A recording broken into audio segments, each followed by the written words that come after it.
Yeah, you hear that robot voice? Okay. Yeah. Yeah, like it was like a new update, and I remember the first time I used it on some of my frequent guest speakers, they would get freaked out by it. They're like, "What the hell is that?" But it's just to make sure, like like I'm not recording a private conversation and then somebody starts masturbating or something. You know what I mean? See recording. What Yeah. if I'm into that? Yeah, Yeah. thanks for the warning. Like, Well, at least now you have consent. But hey, thank you for doing this with me, y'all. It's nice to see your faces after. Well, I haven't seen Patrick here for a while. I think the last time I saw Since Patrick is that was North Coast? no, I think it was. North Coast? Pretty sure it was North Coast. I never went to North Coast. I do more Oh, like you went to Arc, but Oh, I yeah. saw you I saw you at the yeah, house. yeah. I do more like the techno and trance scene. But yeah, it's been since September, and Josh, I haven't seen you since EDC. Yeah, I think so. Yeah, so it's been a while. Thank you guys. I'm glad we can bridge an bridge another bridge. What the hell? I'm glad that we can build a bridge between another common interest that we have. That's what I meant to say. Yeah. So thank you for having me. When you were like, I have a podcast, I was like, oh, cool. And then you were like, do you want to be on? Like, I was like, oh my gosh, yes. Like, I'm all nervous and stuff. So, thank you Don't be, man. It's really, we're just really chill. We're just a couple of friends having conversation. That's all it really is. We're not Bill Murr or not Bill Murr. Is it Bill Murr? Bill Burr, yeah, I think Bill Burr. I was thinking Bill Murr. We're not or we're not CNN or Fox and Friends. You know what I mean? We're just here, a couple of friends just talking about anime, man. Sure. Yeah. And I think the recent thing we decided to talk about is romance anime, because as guys can be into romance anime as well, or as we call it, the slice of life. Oh yeah, for sure. Yeah. I always like watching romance animes also that like just make me in all the feels. Like if I'm not crying during it, oh yeah, then like I'll go to the next one. But you gotta have those slice of life where like you can relate super well with. Yeah. I was trying to get my dad to watch something, and I was like, come on, you'll like it.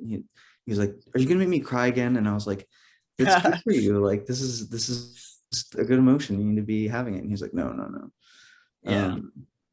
And then my wife will be like, I'll be like, let's watch this thing. And she's like, okay, let's watch it. Or she'll be like, I need a break. Like, we need to take a break from this. Like, we were watching Your Lie in April, and it was like, we need a break. Like, yes. That's its April. Yes. Your Lie in April. I'm gonna start off with this. Sure. Your Lie in April, by far, is my favorite slice of life anime, hands down. Damn. Anime series, hands down. It has all you need. It has like heartbreak. It has love. It has music. It has child abuse that most Asian people can relate to, right?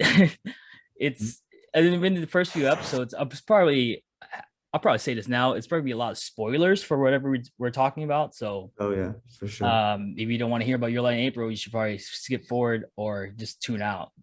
But Your Lie in April is hands down my favorite anime series for slice of life. My favorite slice of life anime movie is probably A Silent Voice. Yeah, that one was really good. Like super heart-wrenching, dude. Like I don't know, like while watching the beginning of that, I was actually kind of pissed. I'm like, stop being such a jerk, you SOB. Yeah. Then like the more that he's a jerk and the more that he like turns a new leaf, it's better though, right? Yeah. And fun fact, in the American dub of A Silent Voice, the lead actress who whose name I will put up, she is actually hard of hearing herself. So wow.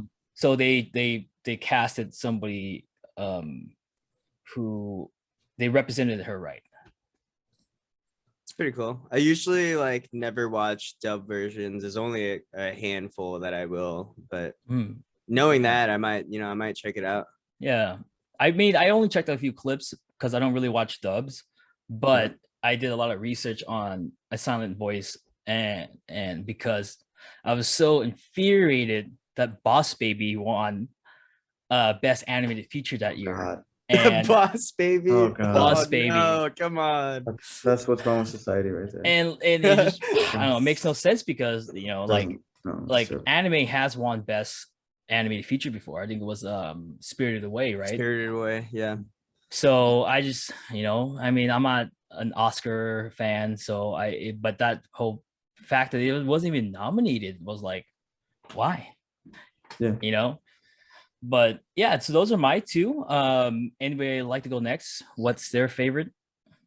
So I think I mentioned this a little earlier, but one of my favorites, because the first slice of life I probably ever watched was like slice of life romance was Love Hina, and that was like back in elementary school. So it was like I was like, I feel like I took it into like too much. That's how like I flirt with like girls now, or like just like I'm just like super cautious or like super like whatever. But another one that I just found recently, probably like 3 years or like 2 years ago, is Wotakoi, Love is Hard for Otaku. And I just like I don't know, like I feel like I relate to it, and like because I'm a huge gamer, like love anime, and it's kind of cool how like they're at least the girl, like she's like trying to Narumi, she's trying to hide her like otaku from everybody. She doesn't want anybody to know, like she's a nerd or whatever. And then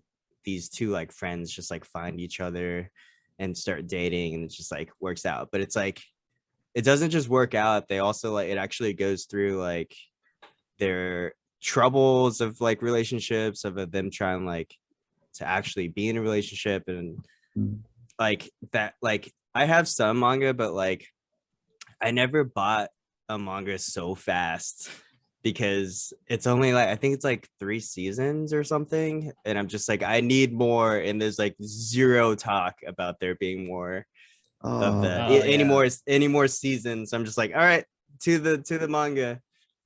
And I did that with My Dress Up Darling too. Like I started reading it like the night of, like I read a couple chapters that night just because I was like, this can't be over. Like for some reason I thought it was like 24 episodes. And then I'm like 12 episodes. No. Yeah.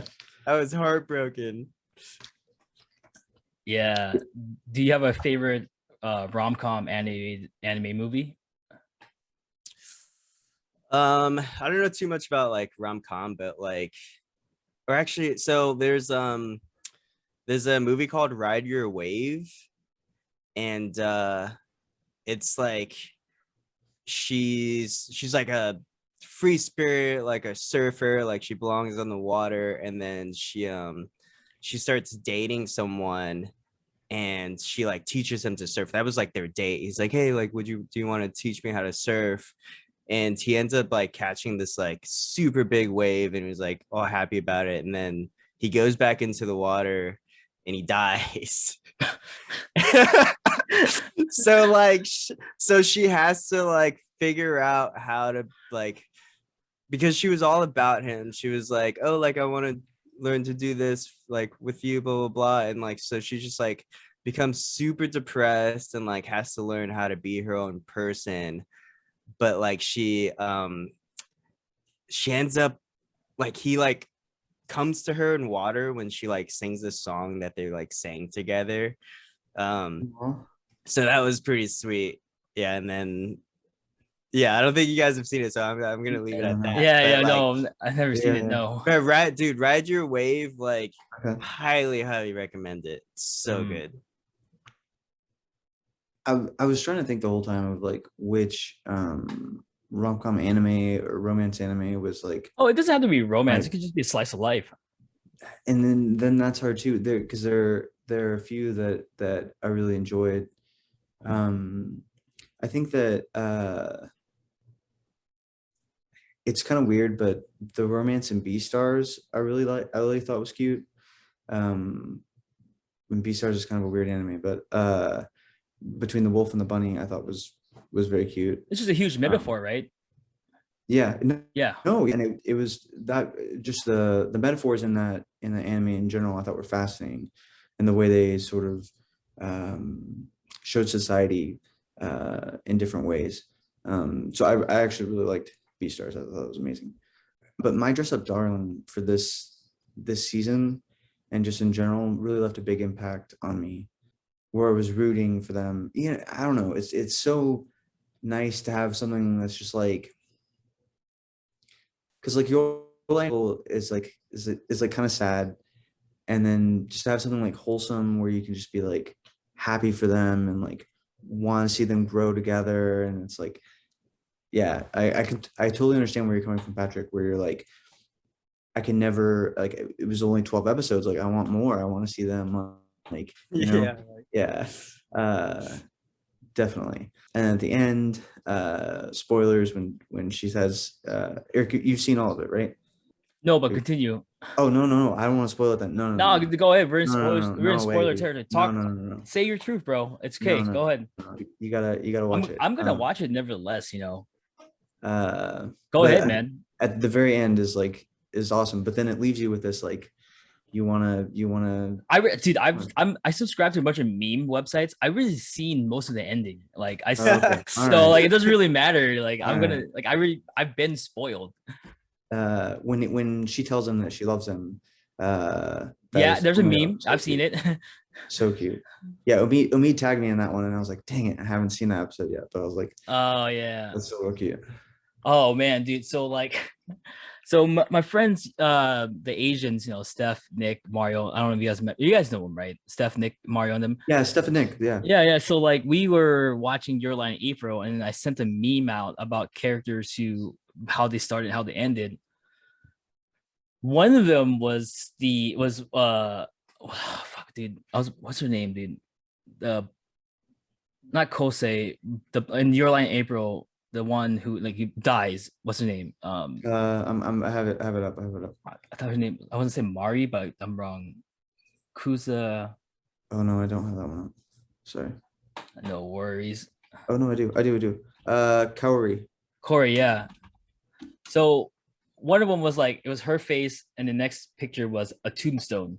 And then I totally it skipped my mind. So then Mario was like, thanks a lot, Eric. You just spoiled the anime we're all watching together. And I was like, oh no. Oh. Yeah. Not even just like one person. It was like all of it. It was all of us. I felt like a piece of shit, dude, because it's like whenever I get like super excited about something, I just want to share it with all my friends. And then sometimes I've learned to dial it back a bit, but it was like during the pandemic, I had none, and I didn't have a lot of people to talk anime with outside my room. So which is why I started a podcast. But so I just shared it without thinking, and then I realized you have to share memes responsibly. Especially when it comes to spoilers.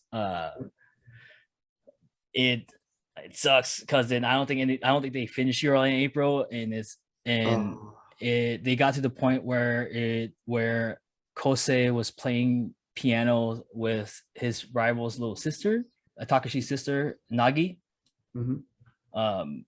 Yeah, it sucks, but yeah, dude, like I love Your Lie in April. There's so many good themes in that show. Definitely. Like I was talking about earlier, then you got love, reciprocated love, unreciprocated love, friendship, failure, success, childhood trauma, learning from your mistakes. I think one of my favorite scenes in that anime was when Watari loses the regional finals or loses the regional soccer game, and he was like a strong character, making sure everybody's fine. And he goes to the bathroom stalls and cries. I was like, damn, bro. I was like, me too. Because I've played sports. Like it's intense when you give it your all and then you lose. Yeah, Like I've been there. right. Yeah.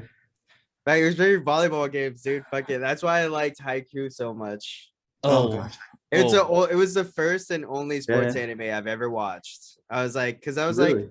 like sports anime. I'm like, like I played a bunch of sports in like middle school and high school, but like as far as watching sports, like I don't even watch like real sports now. Like I'll watch like, you know, the Super Bowl or like, you know, like college like national championships, but like I really don't care.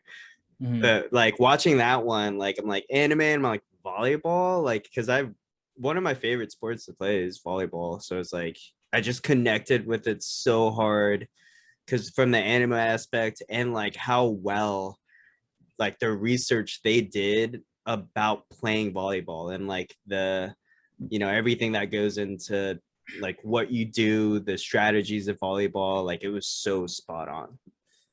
I learned so much about volleyball that when the Olympics were on, the next time they were on, I was watching volleyball and I was like, oh no, they messed up there. Should have been. Yeah, you it's know, like they should have been like Yeah. in that open spot, like Yep. waiting for it. Yeah, and I was Yeah. like, dang, those blockers are good. Like, I don't know. It Dude. was crazy how much I learned about volleyball. It's actually amazing how Haiku has created this generational interest in volleyball through weebs.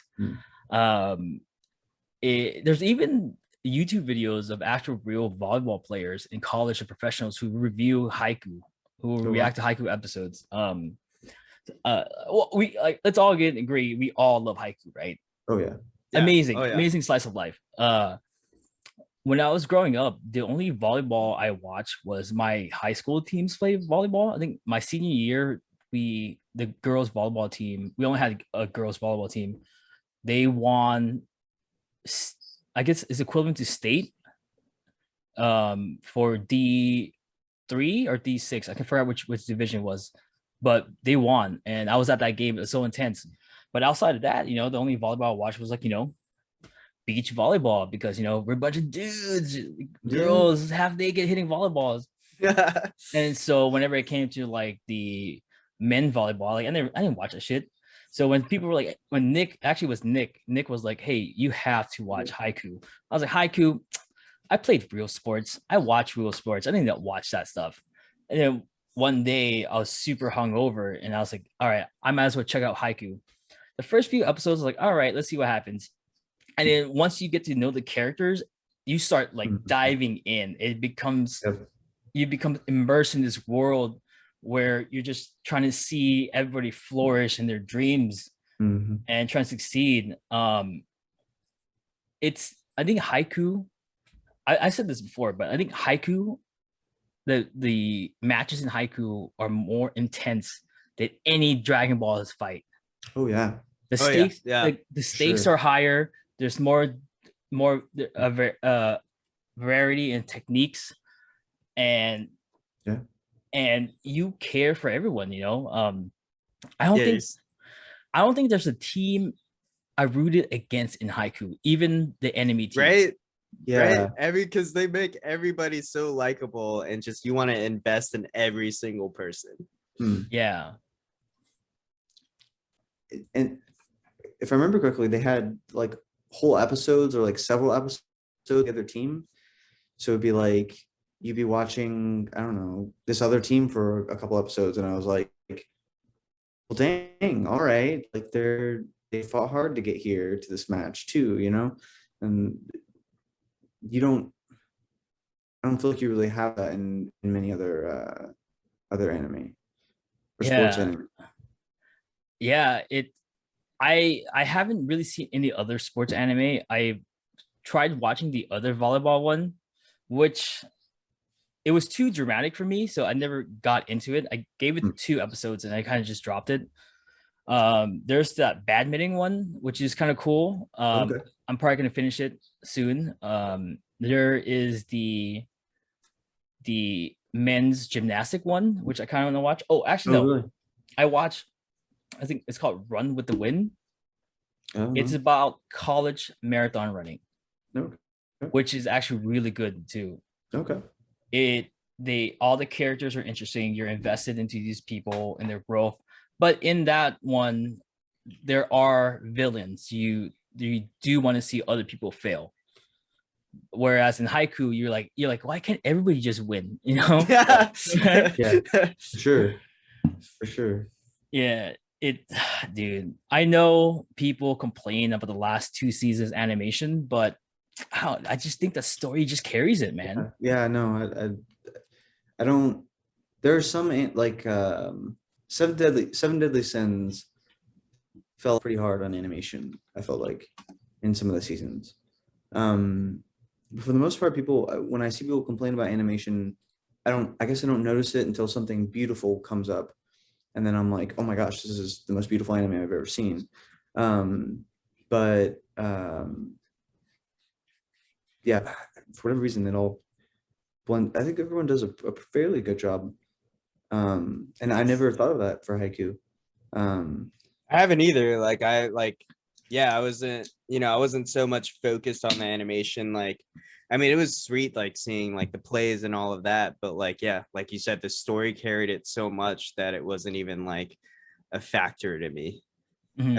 about liking it or not. If Yeah.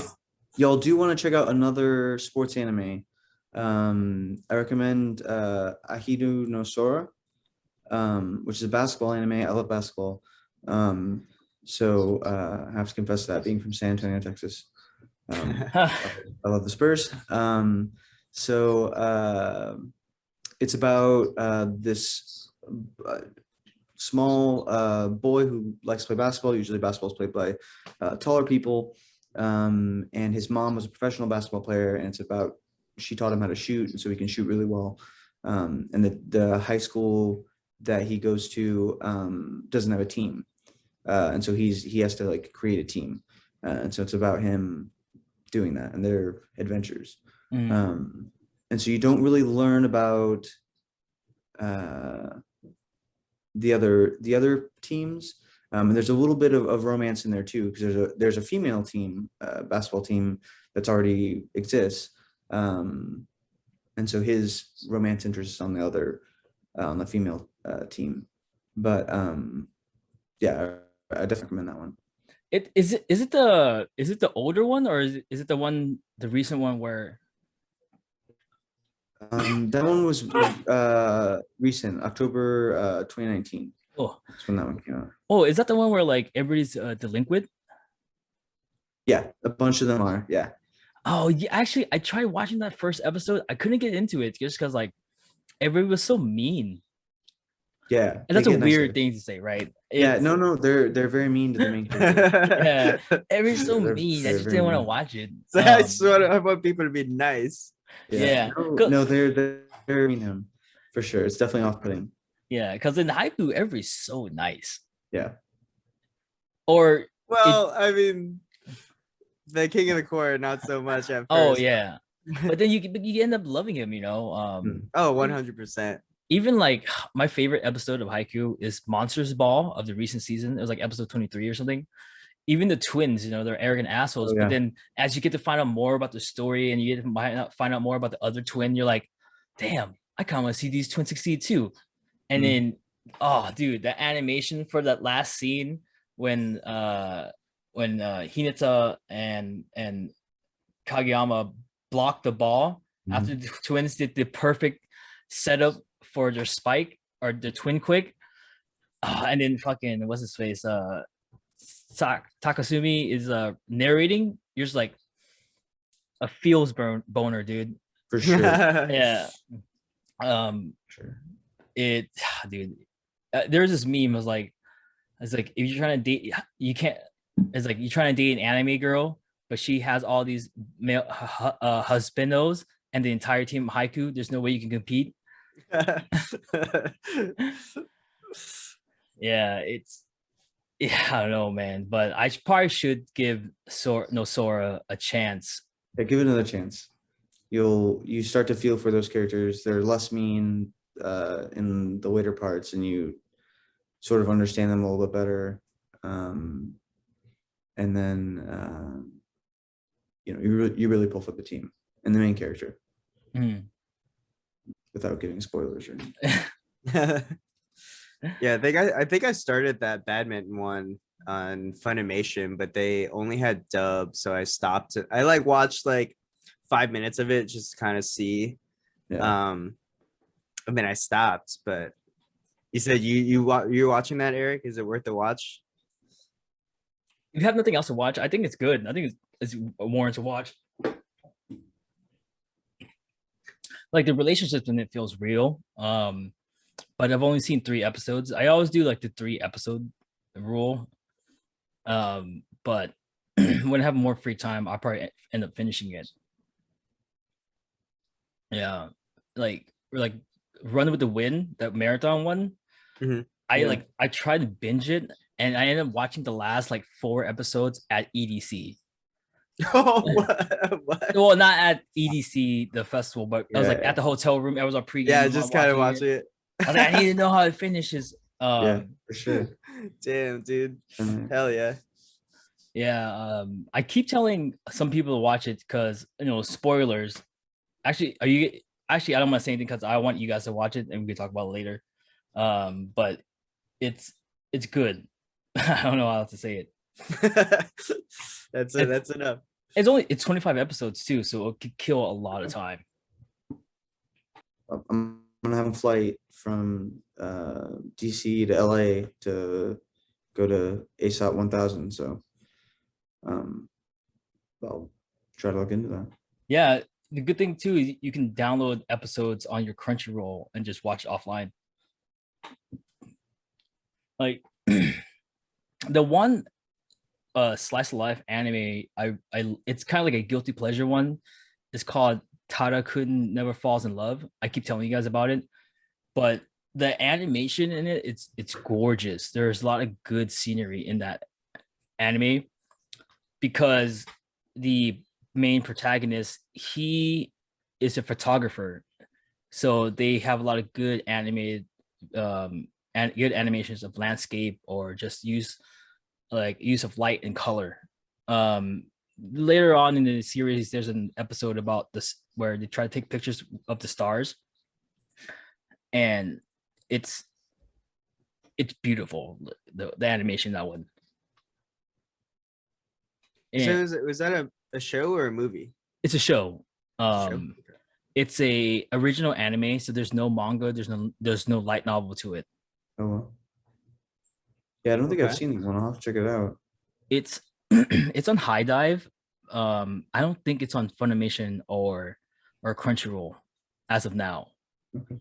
But obviously you could guess anime, but you can go anime. Yeah. You can find it. You can find it. There are a lot of problematic themes in it, but it's kind of like a Disney movie where you just kind of just watch, because Disney has a lot of problematic themes, but we just kind of like ignore it for the time, right? Don't worry about that. Don't look over there. Yeah. I was thinking as we've been having this conversation, have y'all seen Angel Beats? I've seen some of it. Oh, dang it. You should check that one out. It's slice of life and then like romance, like partway through, the thing that you think is happening isn't what's happening at all, and then it turns into like this other thing, but you really enjoy that. So you'll definitely like it. That's everyone likes that one. Everyone I've told to watch that has enjoyed it. I've definitely looked up like top 10 animes that will make you cry. Angel Beats is one of them. Oh yeah, you'll definitely cry. 10 out of 10, you'll cry, and you'll be like, you'll be okay about it. Oh, is it? And then there's Clan After Story, which is really sad. I've never seen Clan. Neither have I. I've never seen Angel Beats. But the one anime movie that's maybe like teared up recently was the Tiger, Hare, and Fish. So, It's based off a novel. There's actually a live action movie too, but the animated movie came out I think a year or two ago. And it's about oh, yeah, no, it's about an able-bodied person forming a relationship with a person who is in a wheelchair. no. So it talks about like the struggles, the personalities, hopes, dreams, and all that good old anime stuff. But Yeah. it's a really good movie. I think you should try to watch it if you can. And the music is it's done really well. I feel like that's one of the things that anime does really well. Is they'll like, could you imagine an American romance show, even American, like where that's the theme of it, like, I just feel like they can take bigger risks. Maybe it's the Japanese culture. I don't know. But you get a lot of shows like that you wouldn't get in mainstream American culture. Yeah, like in the movie, there's a scene where the protagonist, what is her name?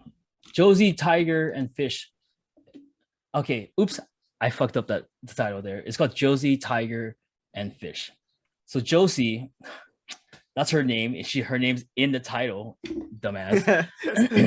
So it's Josee. When she tries to take a train by herself, she is confronted with some of the citizens or just the people who are getting on and off the train. And despite the care that Japanese public service does for people who are unable to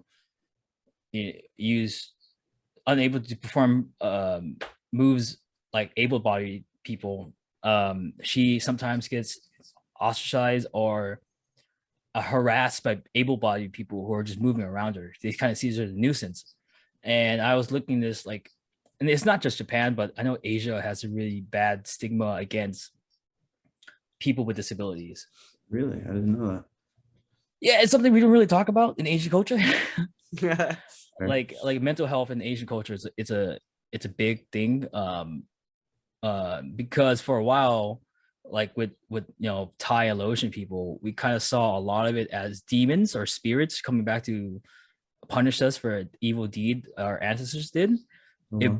This is like before we knew what modern medicine is, so when it comes to disabilities and people who are born a certain way, they are demonized or treated unequally because they see it as a punishment. Super dark to where I just went there, but I mean, that's fascinating. I didn't yeah, know that at all. Thank you for sharing. Yeah, but I'm glad that they put that in the movie, Yeah, because people need to know about some of that stuff. But that movie in general is sad, but it has a lot of good happy points as well. So highly recommend you guys check it out. definitely. It's on the list. Yeah, I just have like all these tabs open right now, just like everything you guys are recommending. Like, I was like, save it. Write that down. Yeah. I don't know as fast as I can. What are some animes that actually made you guys tear up a little bit that hasn't been mentioned yet? I mean, I just went to go see in theaters the new Jujutsu Kaisen movie. Mm-hmm. Yeah. Oh, I was like, oh, this, like, like you don't really think that would make you tear up. Yeah, they do it. They do it in their latest movie. Have we all seen it? I haven't seen it yet, but talk about it. I mean, I don't know. I feel like you gotta. I feel like I want you to see it. I want you to see it too. I've already seen it, so I bought tickets to it. So I wanted to see it again online. So there is a cam version, but I don't recommend watching it. I did not recommend watching the cam version. It's bad. But it's a good movie. If you want, you can just read the manga. It's actually not that long. Oh, okay. Jujutsu Kaisen 0. And yeah, like the Yuta, his name's Yuta, right? The main character of the I think so. line. So it just talks about his bond with a spirit, and it's good. It's sad. Yes, it was sad. Sad. But the very I don't know what to talk about. So the end was good. The end was good. Yeah, the end was really good. The animation was good too, man. It was really good animation. Yeah, they do a really good job on Jujutsu Kaisen. Yeah. That's one of those we were talking earlier about like bad animation, but Jujutsu Kaisen was beautiful. His eye to make Gojo's eyes look that good, where I was like, dang, Yeah, they dude. really made those pop somehow. Like that was amazing. Dude, what was that meme? I was like when Gojo revealed his eyes was the moment every guy questions his sexuality. Yes, dude. Straight up, I'm like, damn, dude, that is some pretty ass Damn. eyes. Like, Dude, Beautiful man. I don't even know. he's a beautiful man, dude. yeah, beautiful man. Yeah. What were you, Josh? Any animes recently that kind of made you teared up that hasn't been mentioned yet? 86 actually really pulled at my heartstrings. I really enjoyed that one. If you haven't seen it, definitely recommend that. Have y'all seen it? Or Mm-mm. No, I've only seen up to episode 4. I just started watching it. okay, it gets better. If you're medium about it, so far. It's about this group of like teens or whatever, and they're fighting in this war against these machines. So it's kind of like a mech anime, like a mech war kind of thing. But some of the psychological parts I think are interesting. They have commander, so it also sort of like they're fighting for in what the anime are kind of Nazis, because they're all like, instead of being Aryan where they're blonde hair, all these people have silver hair, and so these other people would be like the Jews in that scenario, and they're fighting for these Nazis to fight off this like mechanized army that's fighting against them. And it deals with that. It deals with so the psychological trauma of the people fighting in the war, and then they have a commander that's one of the Nazi things, but she's like nice, and so she's sees them as people, and so she's trying to like help them, and so it deals with her psychological trauma of having to like deal with that from afar, and so I thought those topics were interesting. The way they chose to portray it was interesting, and the types of relationships I thought were interesting.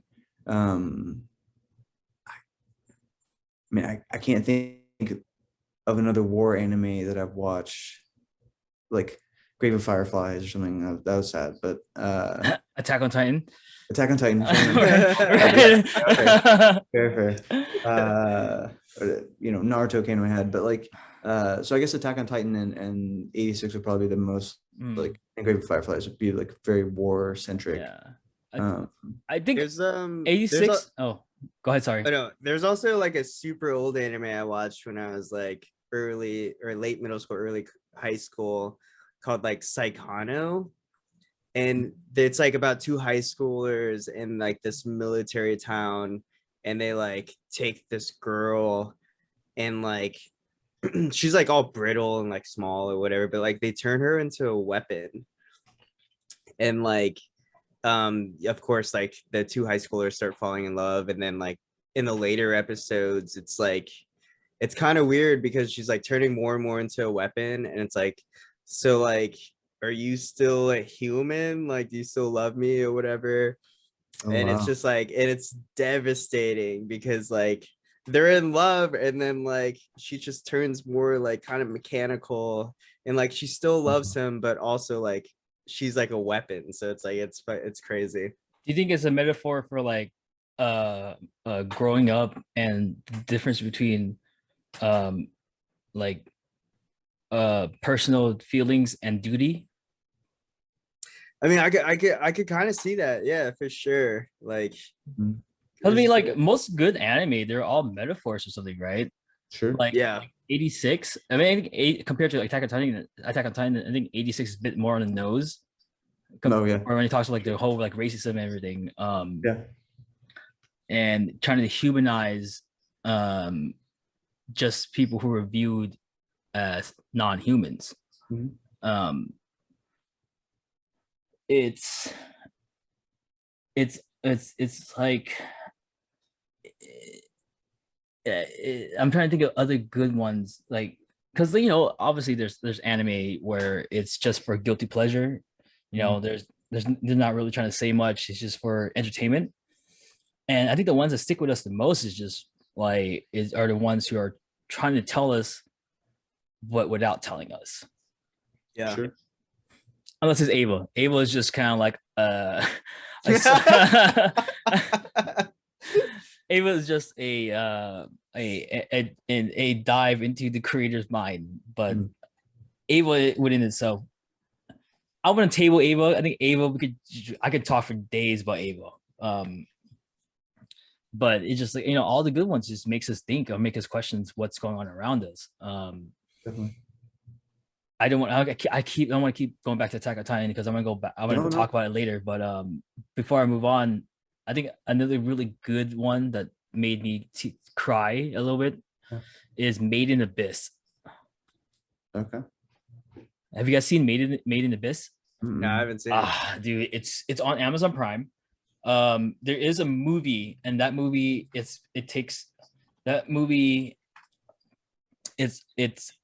actually canon. It takes place in a certain arc, but Made in Abyss is really good. Like you would power through it.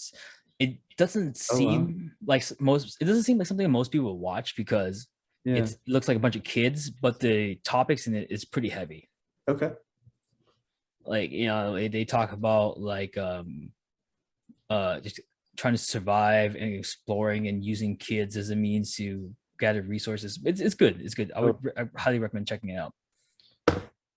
What was the one where it was like it was weird and it was kids and they were trying to escape from the aliens?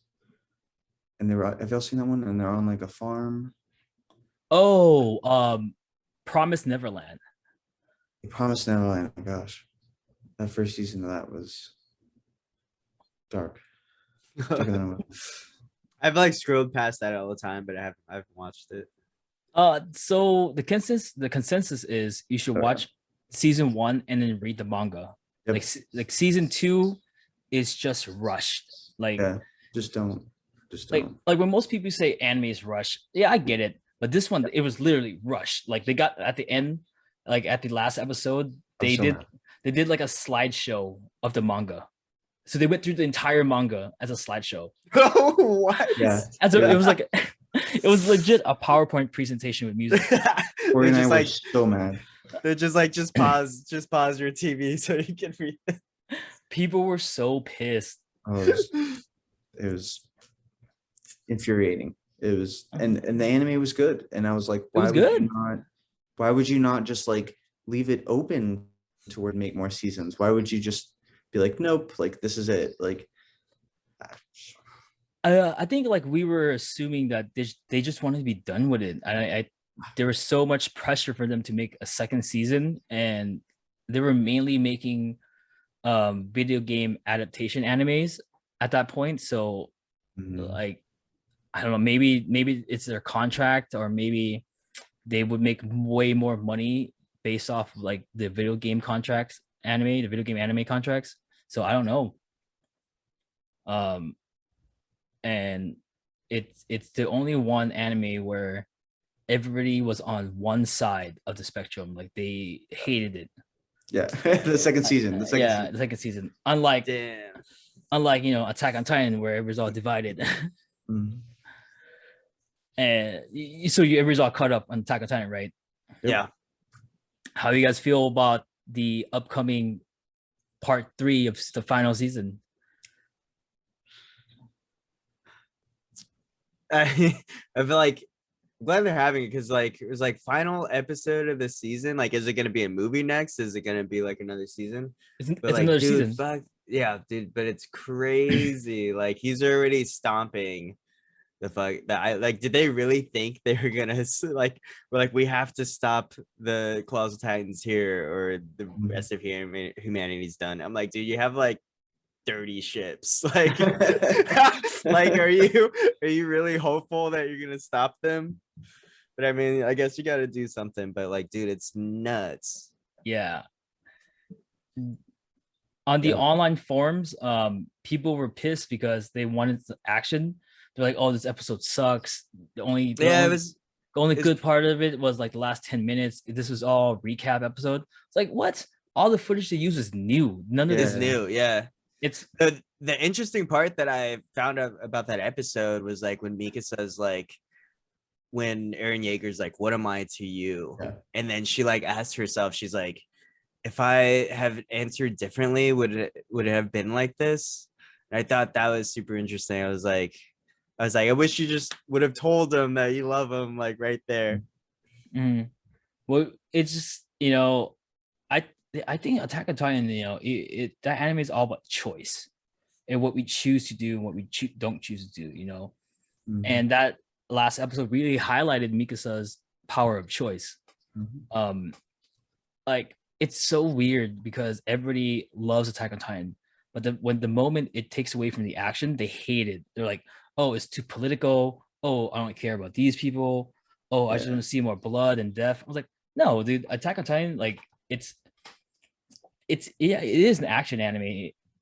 But it's no longer a shonen where it started with. It's more real. Like, there's a reason why people who don't watch anime watch Attack on Titan, because you're just not there's like little to no fan service, first of all. So that itself distinguishes itself away from like normal anime, and all the ideas that are presented in that show are relevant to real life. Like when they talk about like the whole, like, racism, discrimination, being forced to fight for one's country, fighting for your own freedom as well as the country freedom, even though you don't want to, duty, obligation, choice, poverty, wealth, religion. They even talked about like propaganda. Like, I don't know what other anime could do that so well, and everything is foreshadowed in the beginning. I know, right? Like, right? You like, they foreshadow everything, but I mean, you're just confused. Like, for the first couple of seasons, like, what's happening? They know about him. There's Titans on the wall. Like, yeah. But yeah, like if you go back and watch it, like they foreshadow like a lot of it. Right? And isn't that genius? Like, when what's his name? Was it Flock? When Flock died, was his name Flock? The first squad captain of season 1. No, not Flock. Oops, I'm talking about the wrong guy. Malcolm. Flacco. No, Malcolm. I'm just saying Marco. Marco. Okay. Oh, so I'm pretty sure that Attack on Titan, the island of Paradis Island, I think a lot of it has German influences. Yeah. So a lot of it's German influence. So is the Marlanians, because I think they're kind of like come from that dramatic era, right? That's why the names are all European. And Mikasa is the only Japanese character on that island. It's part of her, that's why she will always get kidnapped. But anyways, like I remember watching Marco's death for the first time, and I was like, who is this guy? Why do I care about him? And in fucking 4 seasons later, it becomes a tipping point for Jean. Like how you plant those seeds. That's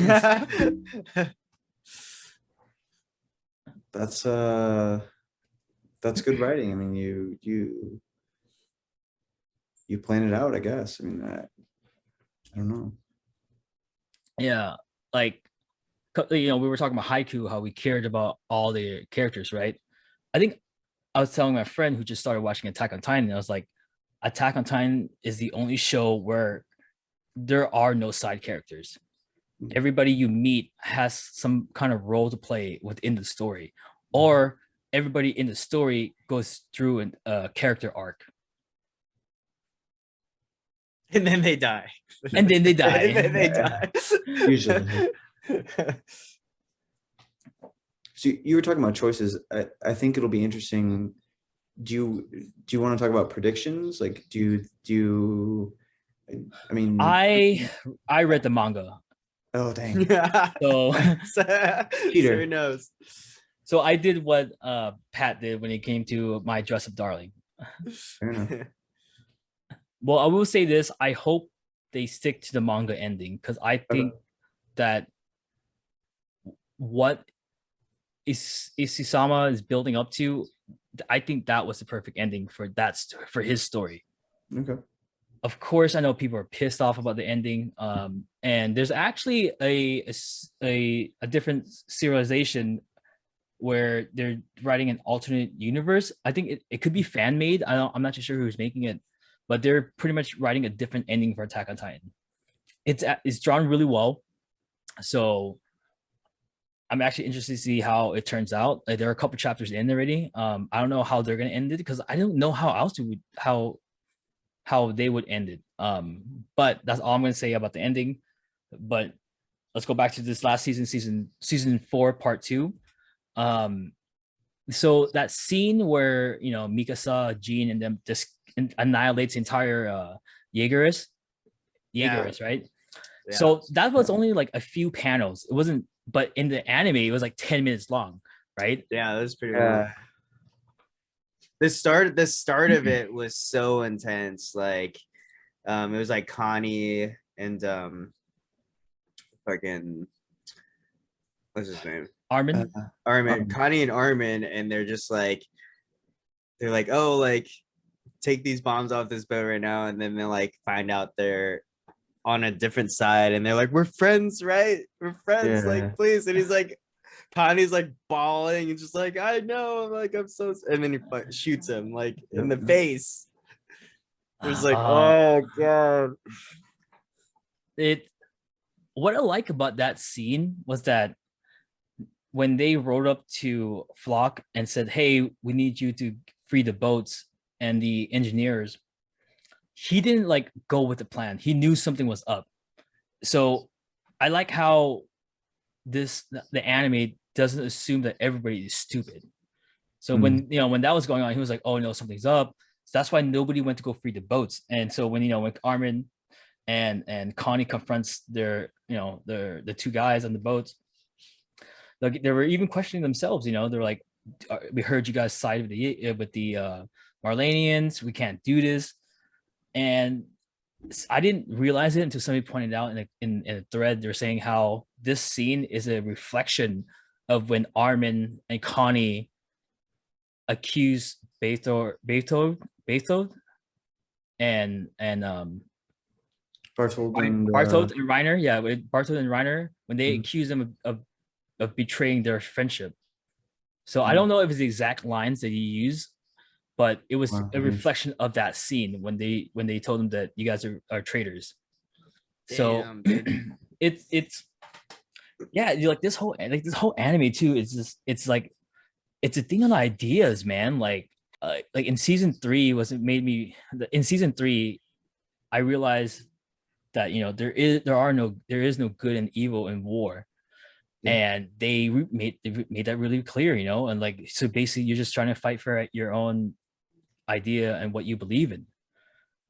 And I don't get why people are so pissed off about it. They're like, oh, like, I don't know, man. People, it's because they just want a resolution. They don't want things to be left open to interpret.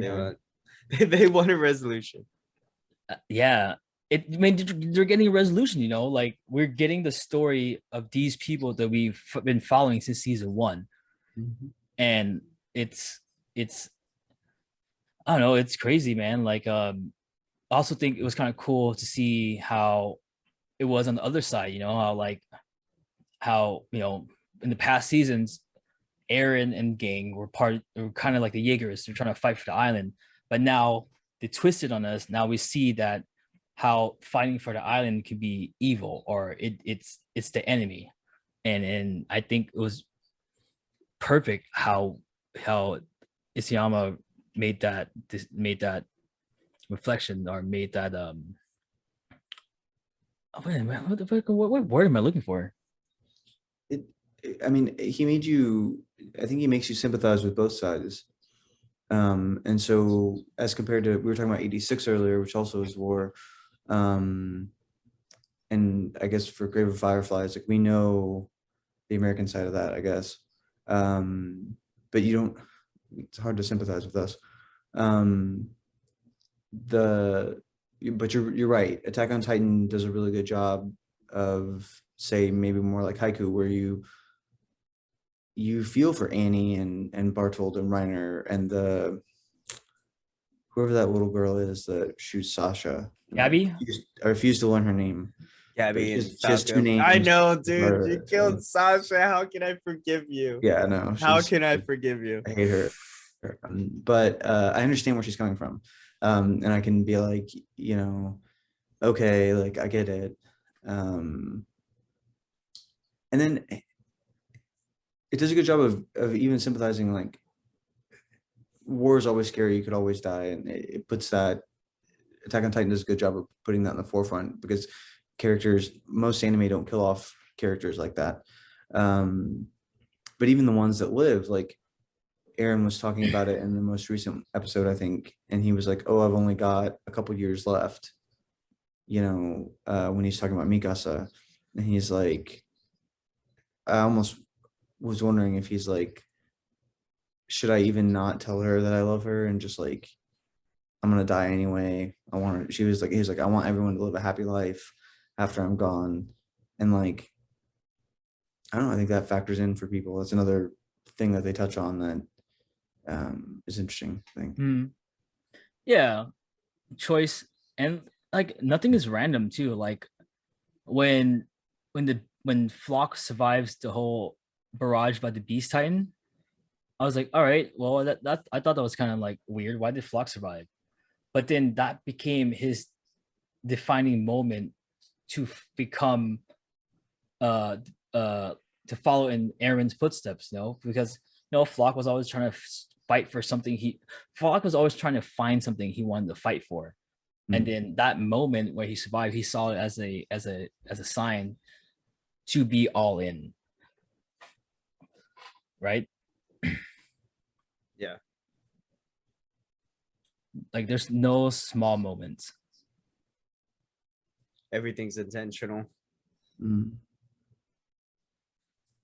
especially true in that anime, but sometimes in life too. I think that's tough to remember in our day-to-day if it gets too the same, mundane. But to have that intention can be important. Yeah, and the conversation between the two commanders right before they blow up the ship, that was also a pretty intense conversation. Yeah, that's pretty cool. Like, introduce themselves, like, finally is like, I'm not leaving this ship, like, you can, if you want to leave now's the time. He's like, nope, like, I'm here with you. Yeah. And they're like, oh, by the way, what's your name? Yeah, right, like. Yeah, it's a sign of respect. Yeah, it's probably a metaphor for saying that people can change once you realize what you want and what you want to fight for, and entrusting the future in the hands of the youth, and hoping that they do right. I mean, that whole last, like, fucking part 2 season was fucking intense, man. It was. We didn't even talk about Ymir's Stockholm syndrome. Yeah, that was crazy. right? And it, people, I was like, what? like people online were always complaining like, oh, why did Ymir, what should say, like it's a plot hole, she should have resurrected as a Titan. um but the whole point was that she lost the will to live. Mhm. She was in love with a king who abused her and watched him fornicate with other people, knowing that she was only used as a weapon. She still wanted to be admired, and I've never been in an abusive relationship, but it was pretty much an abusive relationship, right? Like people, Sure. she was, she saw that she had value in that, and that was the whole catalyst for the show. The Ymir wanted to escape that prison of pain, so she then in turn chose Eren to help free her, or be the one to help free her from that misery.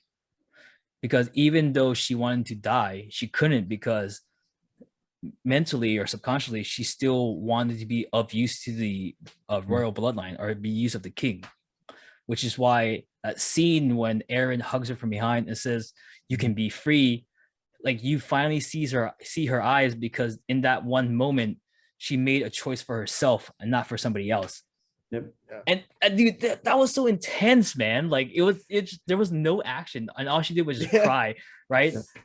And I just don't get how people were like, "Oh, this anime sucks. She should have just became a Titan and killed everybody." It's like, no, like it's just. I mean, right before that too, he like rips the skin off his hands. Like, Yeah. I was like, oh my god.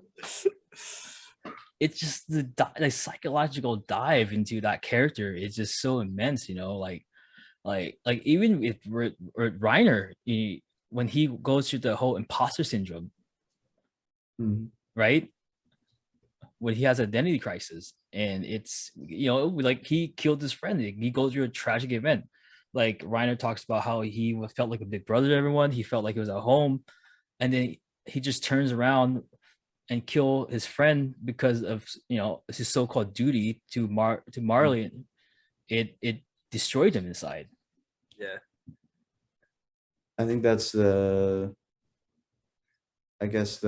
be the hard part of being a spy or something. But then you're also doing it with like kids too.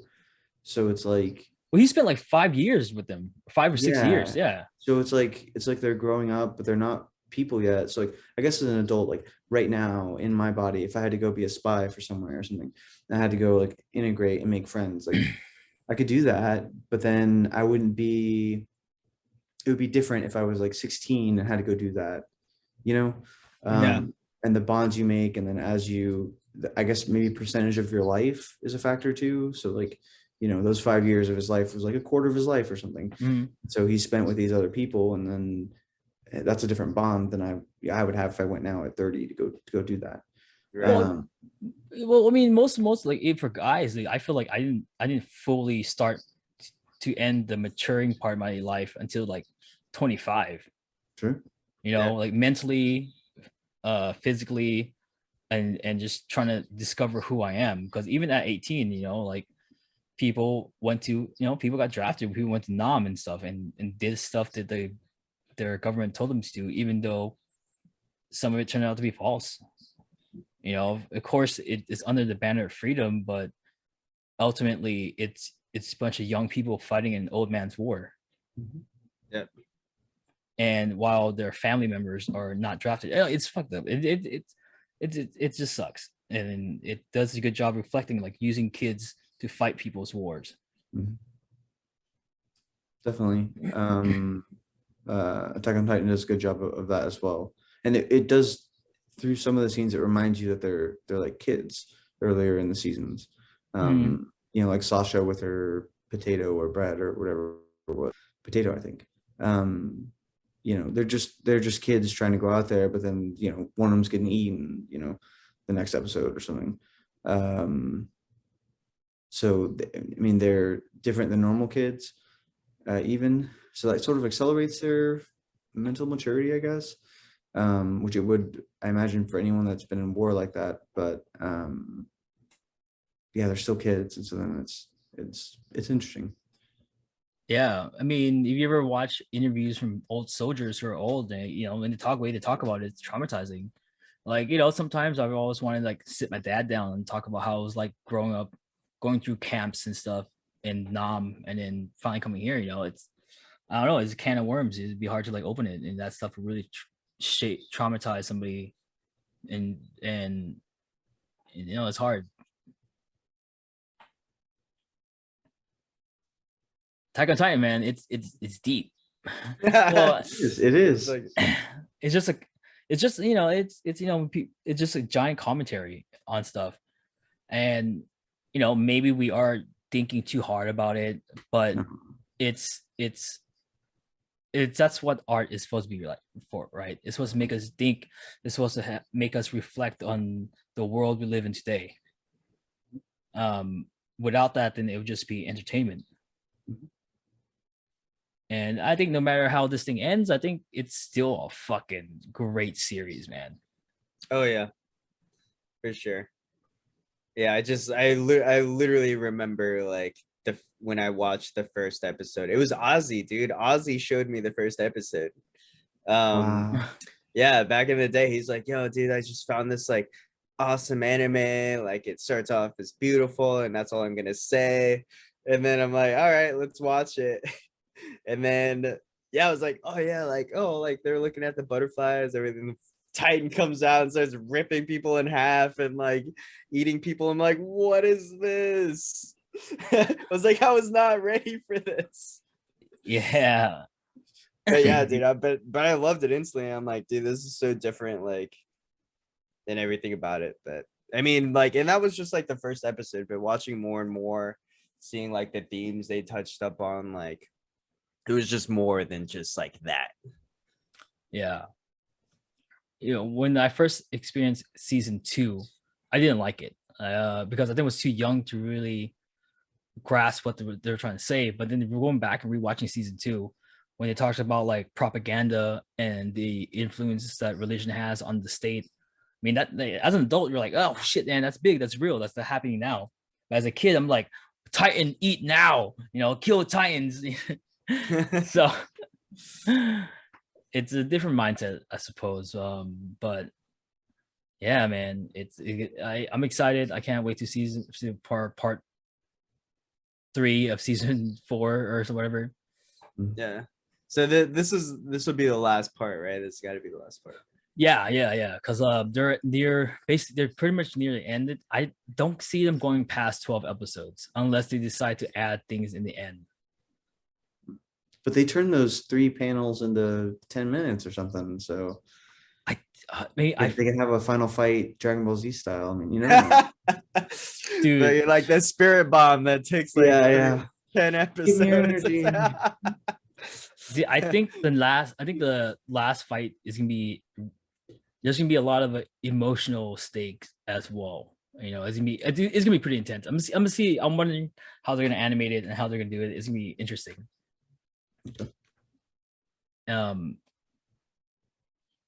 Yeah, man. Shit.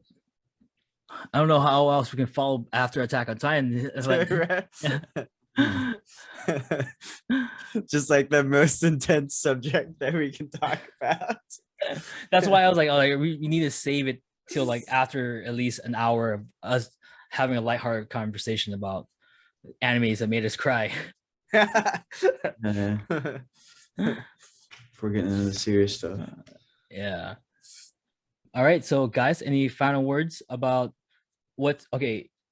leave us off with an anime that is an Attack on Titan that we should watch.